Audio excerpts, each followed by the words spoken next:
à tous, ravi de passer ces 45 minutes en votre compagnie. Soyez les bienvenus dans le Clubhouse de Girondins TV. Je vous propose de feuilleter ensemble le sommaire de cette émission.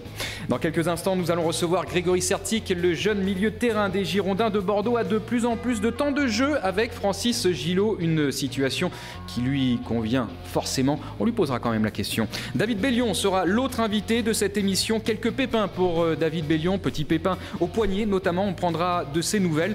On parlera bien évidemment de la réception de Toulouse, le prochain match de championnat pour les Girondins de Bordeaux. On parlera aussi un peu de la CAN avec aujourd'hui le retour de Lamine Sané.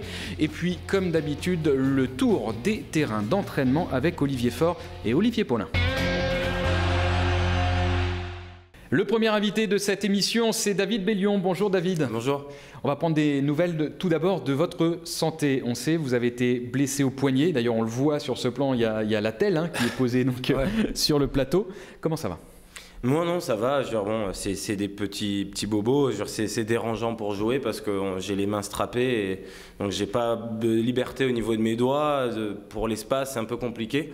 Mais sinon, moi un peu en ce moment, j'ai eu un petit passage à vide ce mois de janvier. Donc c'est un peu dur pour moi. Je pense que depuis la reprise, j'ai quand même beaucoup souffert physiquement.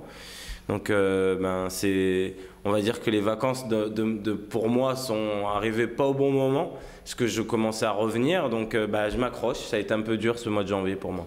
On va revenir donc sur vos blessures aux deux poignets. On va rappeler que la première est intervenue lors du match face à Saint-Etienne en Coupe de France. Oui voilà, en fait c'est tout bête, j'ai voulu me protéger sur la sortie de Ruffier.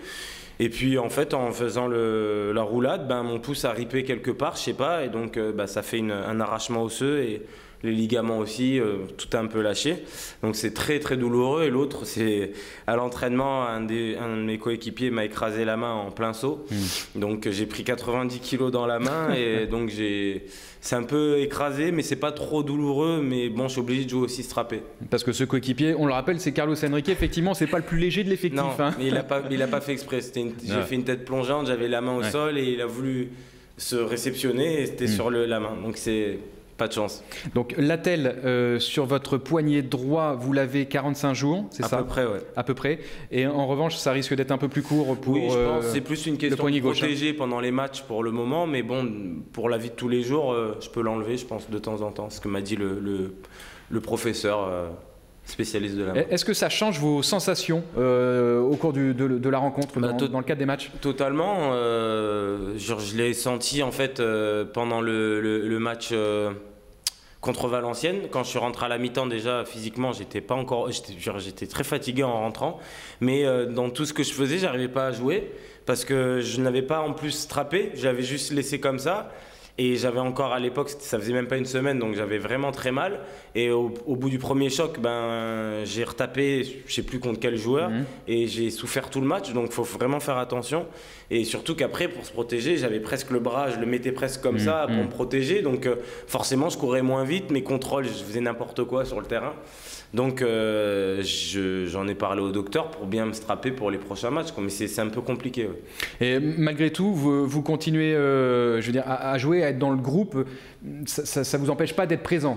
Non, ça ne m'empêche pas d'être présent, mais ce n'est pas un avantage. Voilà, vous pourriez faire le choix de voir avec le coach et éventuellement de peut-être continuer à jouer en réserve en attendant, non ? Non, c'est pas une solution. C'est que je ne sais pas quelle est la solution. S'il y a, c'est que je me suis tellement battu pour revenir. Je pense que mentalement, c'est juste que j'ai tellement morflé depuis 2 ans que de revenir là, je me dis que je vais faire ce que je peux. Je vais pas essayer de pas réfléchir à la douleur pendant les matchs, en bien me strappant. Donc c'est pas un avantage. Mais après, c'est juste aussi un point de vue personnel de repartir encore à zéro pour revenir, surtout que les places sont chères. C'est compliqué quoi, je revenais bien, donc il faut juste que je m'accroche physiquement au moins, parce que à part ça, physiquement, j'ai un peu accusé le coup là à la reprise et donc je reviens doucement. Est-ce que ça doit être handicapant ? On imagine qu'il y a un certain nombre de gestes que vous ne pouvez pas tenter ?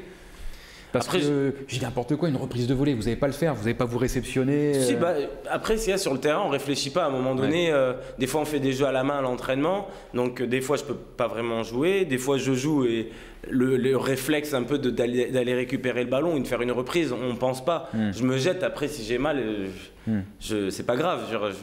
Je vais pas mourir d'un pouce cassé, mais c'est juste que c'est compliqué.